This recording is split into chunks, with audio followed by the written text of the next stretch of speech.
என்னன்னா முன்ன இப்படி எழுத்துட்டு இருக்கு, நல்ல கண்ணை மூடிட்டு குத்துங்க.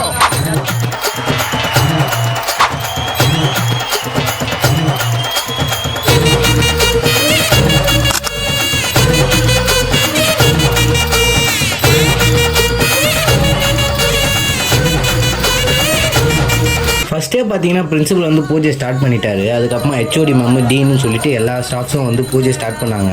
நம்ம பசங்க சும்மாவே இல்லை, பிரின்சிபலாவது யாராவதுன்னு சொல்லிட்டு கத்திக்கிட்டே இருந்தானுங்க. ஒரே வைப்பில் தான் இருந்தோம். சரி நானும் போய் தீபாவளியை காட்டி முடிச்சிட்டோம். அடுத்த வேலை பொங்கலை டிஸ்ட்ரிபியூட் பண்ண வேண்டியது தான். கப்பில் வச்சு சாரு மேமுக்குன்னு எல்லாரும் கொடுத்துட்டு இருந்தோம். அப்புறம் என்ன டிஜே மிக்ஸ் தான், போயிட்டு ஒரு ஆட்டத்தை போட்டுட்டோம். டிஜே மிக்ஸ்லாம் போட்டு முடிச்சதும் அப்படியே கயிறு வைக்கிற போட்டின்னு சொன்னாங்க. பிசிஏ விசஸ் பிஎஸ்சின்னு சொன்னாங்க. இது போட்டி மட்டும் இல்லை, மான பிரச்சனைன்னு சொல்லிட்டு ஸ்டார்ட் பண்ணோம் பாருங்க. கயிறு பிளாஸ்ட் சரின்னு சொல்லிட்டு இன்னொரு கயிறு எடுத்துட்டோம். நாங்கள் ஸ்டார்ட் பண்ணோம் பாருங்க. அப்போது நம்ம தான் ஜெயித்தோம். லாஸ்ட்டாக குரூப் பிக்லாம் எடுத்துகிட்டு வீட்டுக்கு கிளம்பிட்டோம்.